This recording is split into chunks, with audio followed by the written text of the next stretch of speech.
It started with a knock that changed everything when Emily Carter, the impeccably polished CEO of a billion-dollar real estate firm, opened her apartment door that rainy afternoon. The last thing she expected to see was a soaked, broad-shouldered man holding a toolbox and wearing the kind of warm, disarming smile that money couldn't buy.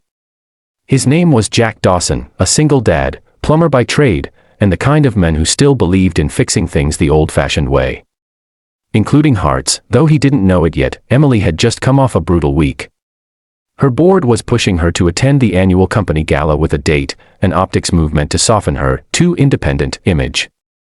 Her ex-fiancé had humiliated her in the press months ago, and since then, she'd poured every ounce of herself into her work. Love was a distraction. Vulnerability was weakness. At least that's what she told herself.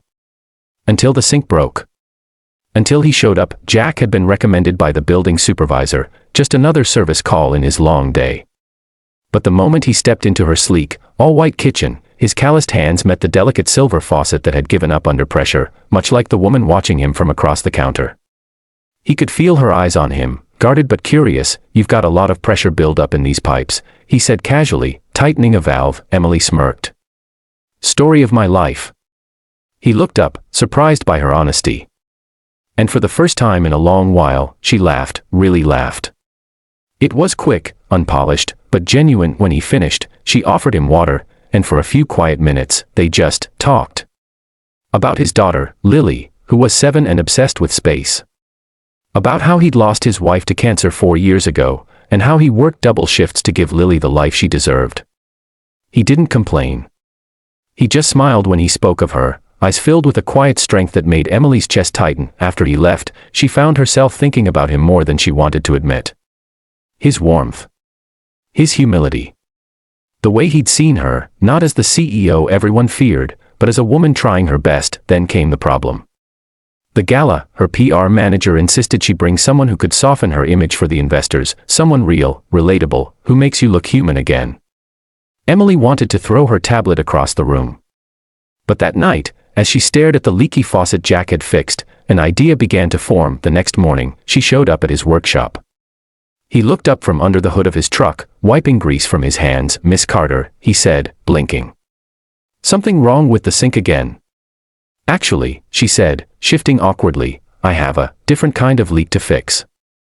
She explained the gala situation, stumbling over the words, her voice betraying a rare trace of nervousness. Jack chuckled.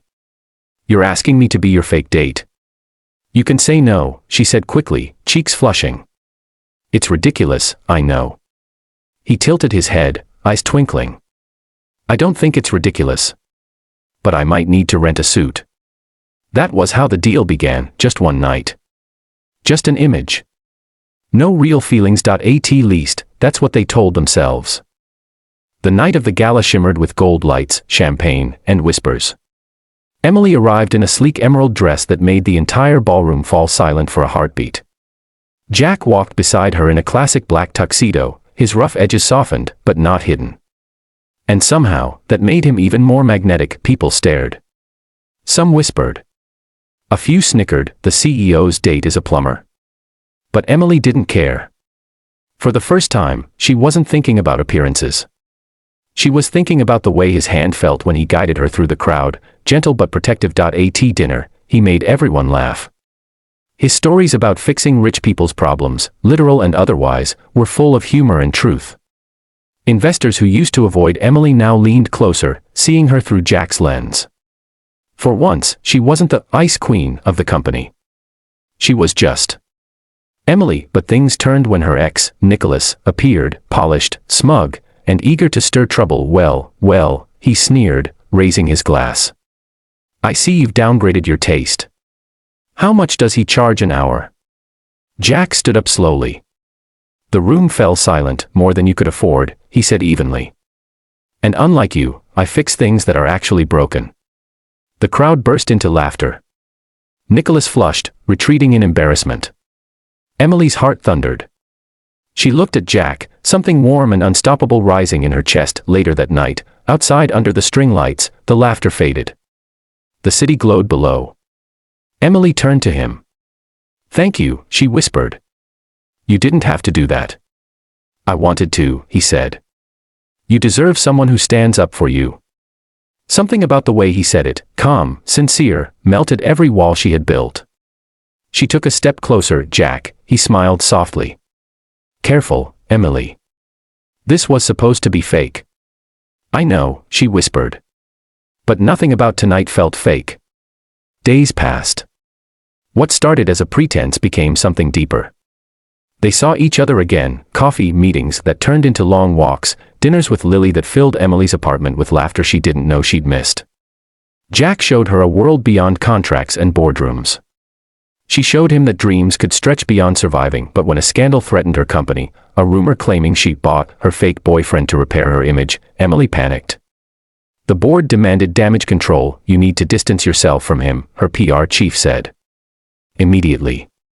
She stared at her phone for hours before calling him. Jack, she said quietly, I think we need to take a break from seeing each other. Just for now. He was silent for a long moment. For your image. For the company, she whispered. Right, he said softly. For the company.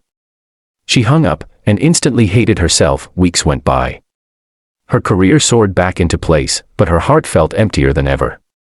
She'd built everything she thought she wanted, yet none of it mattered without him or Lily's laughter echoing in her head. Then one morning, a small note appeared at her office door, written in a child's handwriting. Miss Emily, Daddy says broken things can be fixed if you care enough. Please don't let him stay sad. Lily, that was all it took. Emily left the boardroom mid-meeting, drove across the city, and stood at Jack's doorstep, this time drenched in rain, just like the day they met. When he opened the door, surprise and hurt flashed in his eyes. I'm sorry, she said breathlessly. I thought I had to protect what I built, but I was wrong. The truth is, I was scared that if I let you in, I'd lose control. But I don't care anymore. I want messy. I want real. I want you. Jack's jaw tightened, then softened. You sure about that, Emily? Because this isn't a fairy tale. It's dishes, school runs, and a 7-year-old who'll ask you 100 questions about stars. She laughed through tears. That sounds perfect.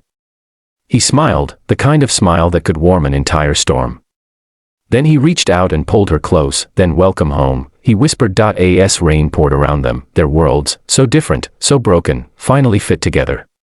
Not because they were perfect, but because they chose to stay when things cracked. And sometimes, love doesn't arrive dressed in diamonds or promises. Sometimes, it shows up with a wrench, a quiet laugh, and the courage to fix what's been broken all along.